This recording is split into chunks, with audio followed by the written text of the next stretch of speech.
we spent a little bit of time together, the three of us, prepping to, what do we want to talk about, what excites us, and between the three of us, and Tom threw out the strong families survive tough times. The tough times are upon us. How's your family? And I think that's just a powerful, question and a powerful metaphor for what is going on right now.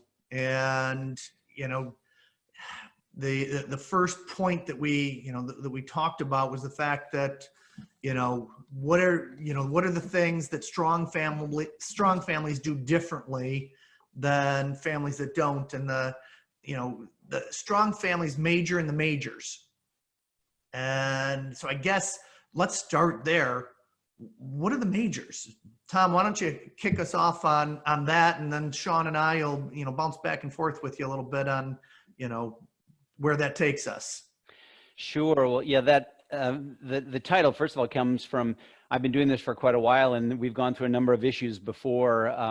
And so I use that title to indicate to families that strong families do survive through tough times. I mean, in the surveys of the 200 plus families that we've worked with, those families, almost all of them have survived through over 100 years of difficult times.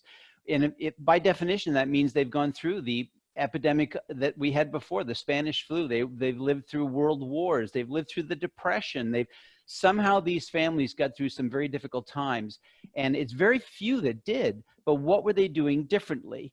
And I think the most interesting thing I found more recently is when, or at least the reception we've gotten from explaining to people how it is that this happens. And most wealth in this country is actually first generation wealth. And those people often grow up with a middle class or maybe blue collar working class background or lower middle class background. And the way I would describe it, they grew up in a tremendous environment of interdependence. They had to work together. When Johnny wanted to borrow the car on Friday night, everyone got involved in the conversation because it's the car. When Jill wants to go to college, everyone gets involved because if she goes to college, our lives are all going to change. And they learned interdependence. They often shared a bathroom in the morning. They often had summer jobs and shared, the environment at home. They learned, they didn't like it, but they knew about each other. To know and to be known is a very foundational human characteristic, and they did know each other better. Well, if somebody in that family succeeds, they want to get away from all that hardship. And if they have financial success, they want to use that money, and very often do, to build independence in their family instead of interdependence. They give their children their own bedroom, their own bathroom, private school, summer camp, fewer opportunities to interact. They love each other, but they actually don't know each other as well. Their dinner table conversations are more social. How's your golf game? How's your tennis game? So what we're basically doing when we get together with families is, and we tell them this, and it's our mission statement at GenLeg, our mission is to introduce and reintroduce the family to itself repeatedly with metrics to measure results and success. And that's really the crux, that's the major. The major is they don't know each other as well as they could. And to change culture, changing it from the inside out is very difficult. They often need somebody to help them start the process of changing culture, see the vision, and then help them start the roadmap to get there.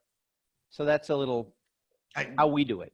Love it. It's funny when you're talking about that. I'm working with a family right now that it's their it's the transition from generation 2 to generation 3, which is where a lot of these things start to show themselves, right?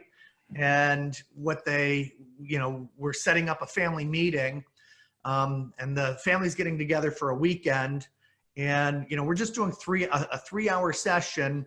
And, they're like, we know how to do a picnic. We know how to do a family reunion. What are you guys getting in the middle of this for? And so one of the things that, we had to explain to all members of the family is why. And it's, how to do all of the fun stuff, but it's that getting to know each other piece. There are people that don't know each other because people have married into the family. We don't know where their family came from. We don't know what their background is. And, it's time to reintroduce ourselves. I love what you're saying. I think that's just a great way of saying it, Tom.